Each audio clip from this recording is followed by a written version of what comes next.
패시브하우스 주택을 지으신 건축주님들의 불만이 이거예요. 요 금액이 얼마일까요? 이건 거꾸로 된 거 아닌가요? 안녕하세요, 가온파입니다.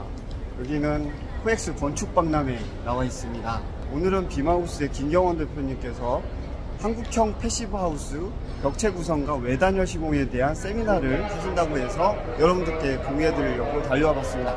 바로 들어가서 공유해드리도록 하겠습니다. 가온파에게 구독, 좋아요는 큰 힘이 됩니다. 자, 인사드리겠습니다.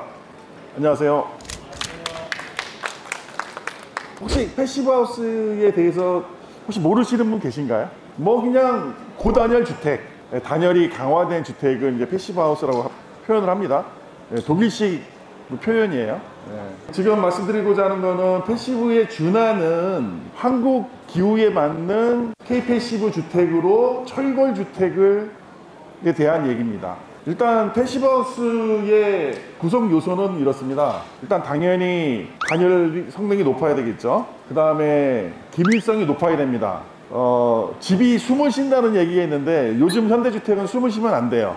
밖의 외기와 내부가 철저하게 기밀성이 확보가 돼야 됩니다. 그 다음에 이 기밀성을 확보하기 위해서는 시스템 창호가 필수적으로 들어가야 돼요. 지금 보통 아파트 창호 있지 않습니까? 바퀴가 굴러가면서 열리잖아요. 그 사이는 모헤어라고 하는 것으로 이렇게 좀 가려져 있긴 하지만 공기가 계속 흘러요. 근데 이제 패시브하우스를 구성하기 위해서는 철저하게 기밀성이 확보가 돼야 되기 때문에 시스템 창호가 필수적으로 들어가야 됩니다. 그 다음에 이제 고기밀의 시스템 창호를 통해서 바깥하고 외기하고 공기 흐름이 없다 보니까 공기의 질이 너무 나빠지겠죠. 그죠? 그래서 이제 열 회수 장치가 이제 들어가야 됩니다. 요 이제 네 가지가 커다랗게 보면은 패시브하우스를 구성하는 요소라고 생각하시면 될 것 같아요. 자, 그러면은 한국형 패시브는 뭐냐? 원래 이 패시브하우스라고 하는 개념이 나왔고 여기에 대한 오랫동안 연구가 축적된 독일에서는 인증 기준이 1제곱미터당 열 에너지 양이 15kg 이게 표시가 되어 있는데 쉽게 얘기하면은 1.5리터 주택이라는 뜻이에요. 1평방미터 안에서 1년 동안에 1.5리터 미만의 에너지가 들어가면 패시브 이제 기준이 됩니다.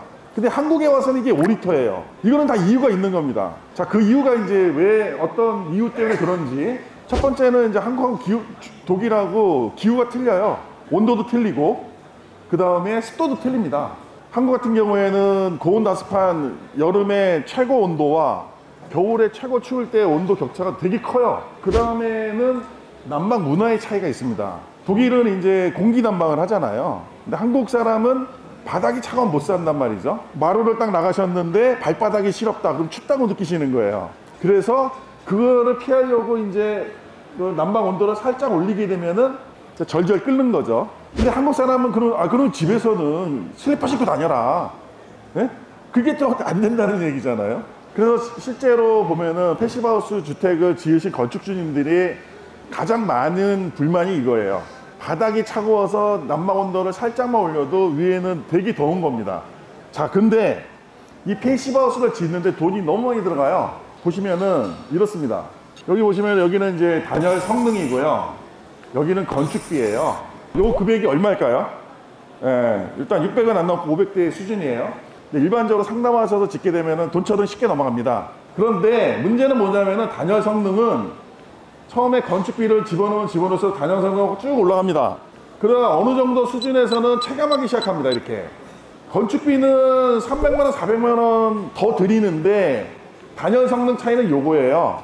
이걸 높이려고 패시브 기준에 맞추겠다고, 이건 거꾸로 된 거 아닌가요?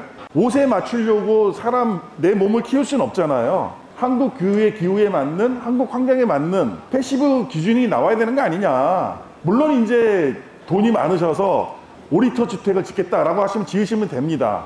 근데 냉철하게 5리터 주택은 독일 패시브 기준으로는 패시브하우스 기준이 아니에요. 저에너지 주택일 뿐이에요. 우리 옷에 맞는, 우리 환경에 맞는, 우리 기후에 맞는, 내 작은 사정에 맞는 주택을 지으시면 되는 거예요. 저 집은 패시브하우스 돈 많이 들어갔다. 그거 부러워하실 필요 없어요. 왜 그 기준에 맞추냐는 겁니다. 자, 여기가 이제 중부 1지역이에요. 여기가 이 지역입니다. 여기 남부 지역 제주도입니다. 단순하게 얘기하면 중부 1지역은 외벽 단열 기준이 190mm, 중부 2지역은 135mm, 남부 지역은 100mm, 비드법 단열재 기준입니다. 그래서 제주도는 75mm면 단열 기준에 충족을 합니다. 이 수준도 높은 수준이에요. 왜냐하면 한국이 단열 기준이 계속 강화가 됐습니다. 강화가 돼서 이 수준도 높은 수준의 단열 수준이에요. 제가 말씀드렸던 것처럼 골조를 만들고 벽체를 구성합니다. 그 다음에 벽체 구성 후 외단열을 하는 거예요. 보통 일반적인 샌드위치 판넬을 철골해서 쓰는 경우에는 샌드위치 판넬이 벽이면서 단열재예요. 근데 저희는 이게 적합하지 않다. 왜냐하면은 샌드위치 판넬은 안에 심재가 단열재입니다. 양쪽에 강판이에요. 단열재는 물성이 가벼워요. 가볍기 때문에 소음하고 진동이 취약하다고요. 그래서 저희는 단단한 벽체를 만들고 그 다음에 외단열을 하자. 요즘에는 후부착하는 게 고급주택이에요. 이거는 장점이 많아요. 철골주택은 이제 저번에 제가 세미나 주제 때는 기둥식 구조냐 벽식 구조냐 제가 그런 말씀 드렸어요.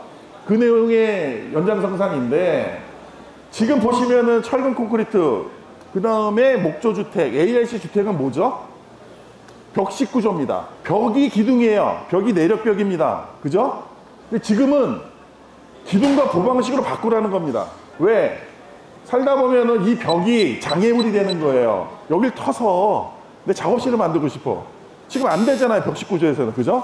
그래서 지금 보시면은 철골주택의 장점은 뭐냐면은 기둥하고 보로 구조가 짜여져 있기 때문에 그 안에 있는 벽은 단단한 벽체이지만은 다 비늘벽입니다.